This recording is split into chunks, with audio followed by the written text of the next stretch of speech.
your life work.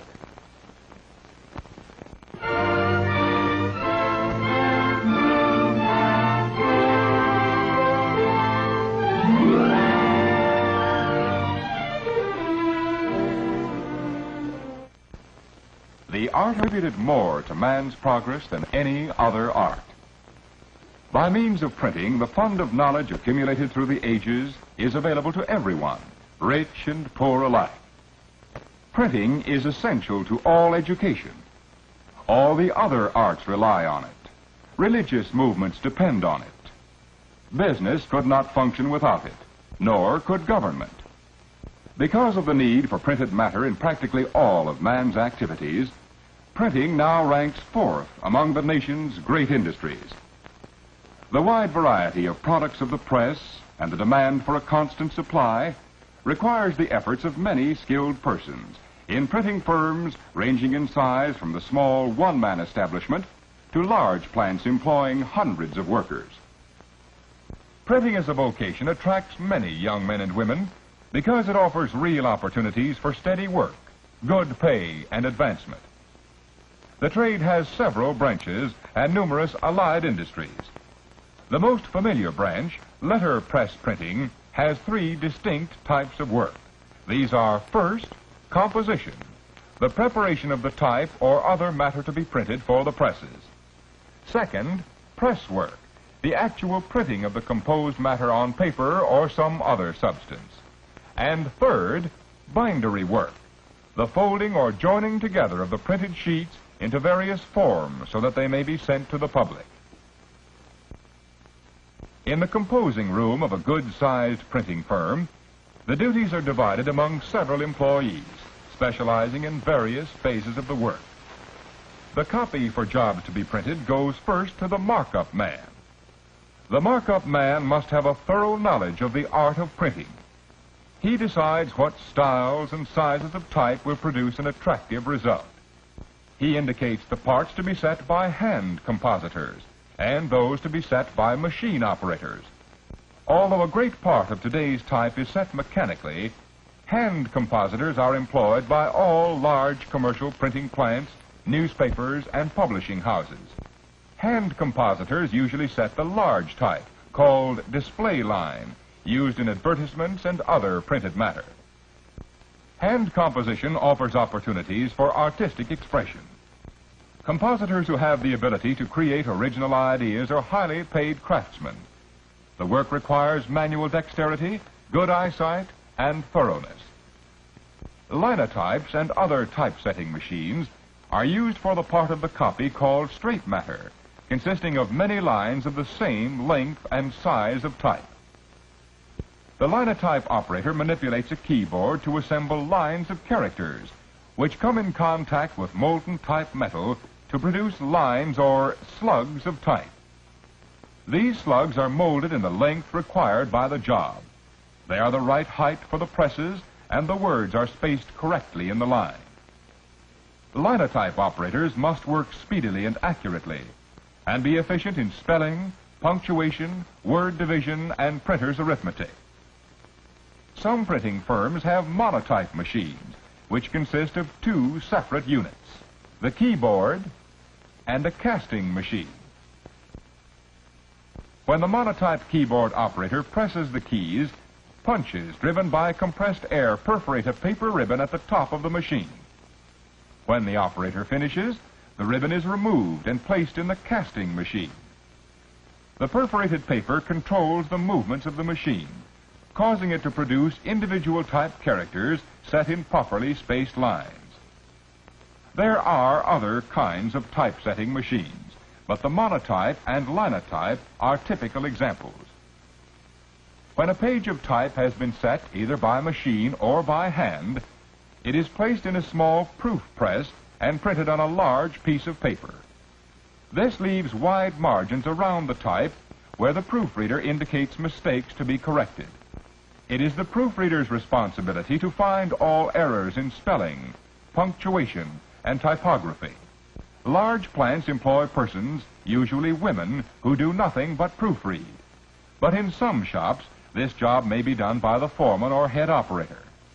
After mistakes have been corrected, all the type and engraved plates for a single page must be assembled. In large printing firms, this work is done by specialists called make-up men. In the lock-up department, workers called stone men assemble many pages of type into single forms. But there are several different ways in which the matter to be printed is prepared for the presses. It all depends on the kind of press to be used. Platen presses are used on small jobs, such as letterheads or handbills. Some of these presses are hand-fed. On other small job presses, an ingenious device feeds the paper automatically. There are automatic cylinder presses for long runs of small work. In offset presses, the matter to be printed is first impressed from a zinc plate to a special rubber roller, then transferred to the paper.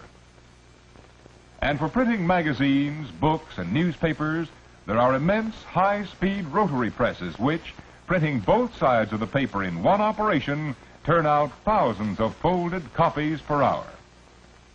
But no matter what kind of press is used, a pressman must be a skilled, conscientious worker. He is in charge of expensive machinery and materials, and the quality of the work produced depends on his ability.